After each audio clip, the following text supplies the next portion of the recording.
let's start with the biggest name, the biggest, maybe, like if we could put documentary cameras where we would put them. Let's go to Baton Rouge. Let's talk about Lane Kiffin at LSU year one. Such an overarching college football storyline this offseason.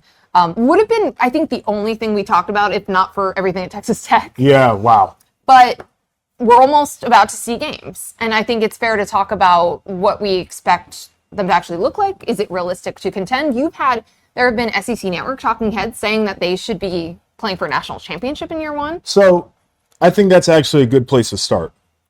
How much pressure do you think is on Lane to produce results like within a couple of seasons of obviously Brian Kelly didn't do that. So yes, right. in like the highest level of pressure on that. But I think also I don't know if it's year one. I don't think so. Well, my realistic expectations is not for them to do it in year one. Do you think they make the playoff in year one? Well, they have to. I think they have to. And I think, honestly, I mean, do they not have to at least do what Ole Miss did last year?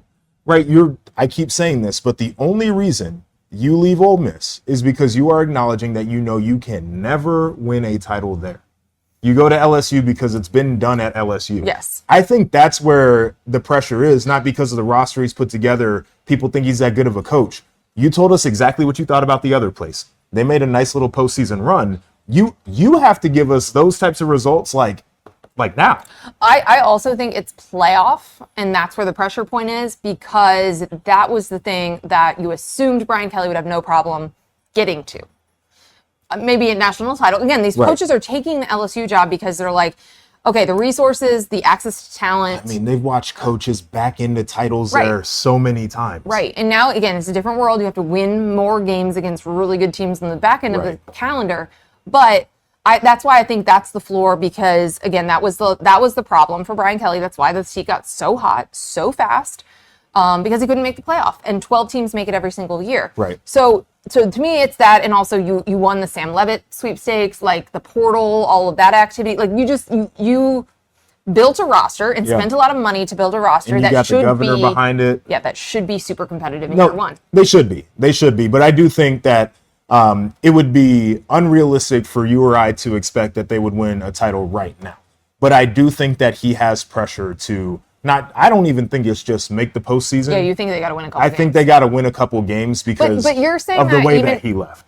Agree, but like it is a different roster. It's not like he didn't get to take Trinidad Shambles with him. No, I totally get that. I think that's not my expectation. I think that's where the pressure is, if that makes sense. Like I think you can separate those things out and say. Well, also, you have to be like, is it worth the headache that we all just went through? Well, that's the other part too. Like, I think there's a real conversation that we could have maybe 2 years from now about why all of this for Lane, who has never left anywhere without a little bit of a mess behind it and hasn't really won anything at a high level. Well, you can easily say that Pete Golding has 2 better wins than anything Lane Kiffin's had as a head coach. That's kind of what I'm getting at. Like, right. There's just not the resume for me to go through all of this, but I see what people like, offensive genius kind of guy, engaging, you can do all the marketing around it. I get it. Portal era, like that type of coach. All the stuff. So we'll see. Year one, I think that's going to be a massive storyline. We'll talk about them a little bit later as we get into who we think are CFP contenders.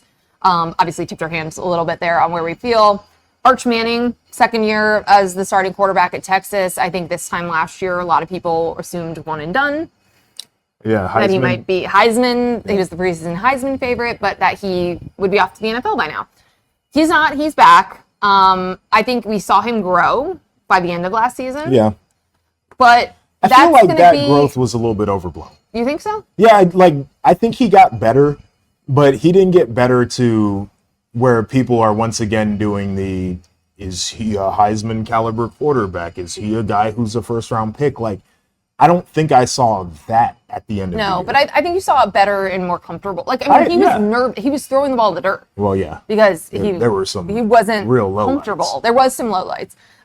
They've really beefed up around him, like having Cam Coleman. Yeah. Cam Coleman's going to make a lot of those plays. The ball doesn't have to be perfect. We've seen some of the clips on the internet where the ball isn't perfect. Right, and he's making a crazy catch. Yes. And Hollywood Smothers, right? So you're adding an elite running back. And so there should be. Mingo's back, right?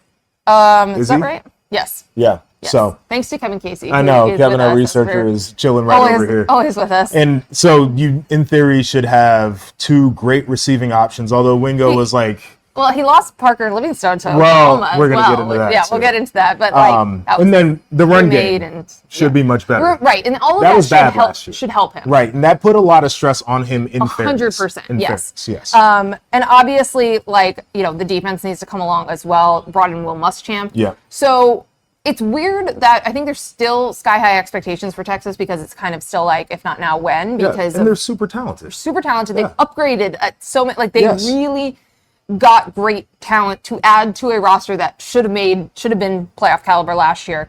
So it feels like weirdly like the expectations are still really high, but like there's way less of a hyper fixation on Arch Manning I think until the game started. And Well, I'm sure we'll. get that's back what I to was that. getting ready to say. Like the first time he throws a wobbly pass in a game, the internet's not going to know how to behave. I'll be one of those people. I will be sending everything in the group chat. Like, Yeah. it's like we just don't know how to deal with that whole thing. Yeah, So. that's probably true. Yeah. So we'll get to Texas in a second when we get through the top CFP contenders. 2 other quick things when we're talking about the SEC as a whole. 9 conference games this year. Oof. So I think that people are really struggling with this. There are going to be a lot more losses in this conference. And like there are, everyone's so optimistic this time of year, which I totally understand. But I've seen people do win-loss tables, right? Like, picking all the games. And not everyone's going to be able to get bowling. Not everyone's going to win 7, 8 games. I think there's going to be a reality check for some of these programs. And you may have more 9-3 teams trying to push that playoff conversation versus 10-2 in a different world. Or, is an 8-4 team going to try to make a case? Oh, they're absolutely gonna try to make the case. I would say go to hell if you go 8-4 and like try to say that you're a playoff team. Like you literally didn't win enough in the regular A season. third of your games. Yeah, it's we've talked about it a million times, but watching the coaches, like, it felt like over the spring they actually had the realization, like, oh man, this really is gonna happen. And then seeing the way that they've talked about it, like they know what's coming. And that's where like all the conversation about like make sure our strength of schedule is rewarded is coming from. Right. It's coming from that They know realization. what's coming. Yes. One other just at large topic, a quarter of the head coaches in this conference Yeah. turned over. Well, 4 new head coaches. So I want to touch on them all a little bit briefly, get some like initial thoughts. We have talked about them a good bit this offseason. But John Summerall at Florida, Yeah. which I know we're both very high on, talked to him last week. And like, how can you not like that guy? Like, Yep. just a normal person. Alex Golesh at Auburn comes from USF. Ryan Silverfield goes Memphis to Arkansas. Yes. And then Will Stein, first time being a head coach, comes over from the Oregon offensive coordinator position. I guess, well, actually, should we count Pete Golding? yeah, So I guess it's more than a quarter. He's yeah. promoted from within. But the question with him is going to be, hey, is it a defensive coordinator who's your head coach, or is he going to be a great head coach? I think there's the other part too of like they had the emotion of last year to kind of like really give them that punch, and now it's like, okay, well, that stuff is kind of settled until they play Yeah. LSU, And then, of but course, it's like Lane Kiffin, new spot as well. yeah, and so it's But not like new to the league. can he coach without all that Yeah. that extra motivation that everybody Well, had? and also a team that was already fully formed and Yeah. like already playing. Yeah. So again, like 4 brand new to the SEC coaches, Mm-hmm. and then these other interesting circumstances. And obviously, like the number 1 game that anyone is anticipating the entire season of Lane going back to Ole Miss. I mean,